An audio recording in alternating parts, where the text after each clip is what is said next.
गांव के किनारे एक छोटा सा बस्ती था। मिट्टी के घर, कच्ची सड़कें और हर सुबह एक ही आवाज गूंजती थी, गरम चाय ले लो। पर इस आवाज के बीच एक और कहानी पल रही थी, रघु की कहानी। रघु एक गरीब पर मेहनती लड़का था जिसके सपने उसकी औकात से बड़े थे। रघु का घर बहुत छोटा था।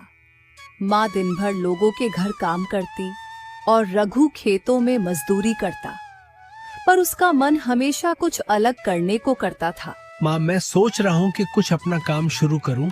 रोज मजदूरी से कब तक गुजारा होगा? बेटा, सपने देखना अच्छा है, पर अपनी हैसियत भी समझनी चाहिए। पैसे कहाँ से आएंगे? माँ, थोड़ा सा बचा कर रखा है और मैं और मेहनत करूंगा। बस एक मौका चाहिए। रघु बचपन से ही अपनी माँ के हाथ की चिकन करी देखते बड़ा हुआ था। माँ की करी की खुशबू पूरे गांव में मशहूर थी। माँ, मैं चिकन करी बेचना चाहता हूँ तुम्हारी रेसिपी से। पर बेटा, गांव वाले क्या कहेंगे और अगर नुकसान हो गया तो? माँ, डर के आगे कुछ नहीं मिलता। मैं कोशिश करूंगा। अगली सुबह रघु ने पुराना ठेला साफ किया, एक छोटा सा चूल्हा लगाया और माँ के साथ मिलकर चिकन करी बनाई। उसने गांव के हाट बाजार के कोने में अपना ठेला लगाया। एक आदमी आया और पूछा, अरे रघु, तू चिकन करी बेच रहा है? मजाक कर रहा है क्या? नहीं काका, एक बार छक कर देखिए, पसंद आए तो ही पैसे दीजिए। पहला ग्राहक थोड़ा हिचकिचाया, पर एक कटोरी ले ली। जैसे ही उसने पहला निवाला लिया, उसका चेहरा बदल गया। अरे वाह, ये तो कमाल का स्वाद है।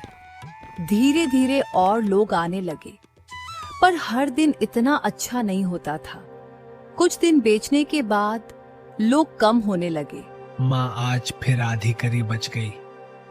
लगता है मेरा सपना गलत था। बेटा, हर नया काम शुरू में मुश्किल होता है, हार मत मान। रघु ने हार नहीं मानी। उसने सोचा कि कुछ अलग करना होगा। माँ, मैं मसाले में थोड़ा बदलाव करूंगा और साथ में गरम रोटी भी दूंगा। अगले दिन उसने नए तरीके से करी बनाई। उसने आवाज लगानी शुरू की, गरम गरम चिकन करी और रोटी ले लो। एक बार खाओ, बार बार आओ। इस बार लोग रुकने लगे। स्वाद और भी बेहतर हो गया था। फिर गांव की एक औरत आई। रघु, तेरा खाना तो शहर जैसा लगता है। दीदी, बस आपका प्यार है। पर गांव में सब लोग खुश नहीं थे। एक और ठेला वाला शंभू, जो पूरी सब्जी बेचता था, उससे जलन होने लगी। यह रघु ज्यादा ही उड़ने लगा है, इसे सबक सिखाना पड़ेगा। एक दिन शंभू ने रघु के ठेले के पास गंदगी फैला दी ताकि लोग उसके पास न आए। ये किसने किया? अब लोग कैसे आएंगे? बेटा, गुस्सा मत हो, सफाई कर और अपना काम जारी रख। रघु ने बिना कुछ कहे सफाई की और फिर से काम शुरू किया। सच्चाई और मेहनत से बड़ा कुछ नहीं होता। उसकी ईमानदारी देखकर लोग और ज्यादा उसके पास आने लगे। रघु, तू साफ सुथरा काम करता है, इसलिए हम तेरे पास आते हैं। धीरे धीरे रघु का ठेला गांव का सबसे मशहूर ठेला बन गया। बेटा, आज तो सब करी बिक गई। माँ, ये सब तुम्हारी रेसिपी और तुम्हारी दुआओं का असर है। कुछ महीनों बाद रघु ने थोड़ा पैसा जोड़ लिया। उसने सोचा, अब एक छोटी सी दुकान खोलनी चाहिए। माँ, मैं दुकान खोलना चाहता हूँ। ठेले से बड़ा सपना देखना है। तू मेहनत करता रह बेटा, भगवान जरूर मदद करेगा। गांव के लोगों ने भी उसकी मदद की। किसी ने लकड़ी दी, किसी ने पुराना फर्नीचर।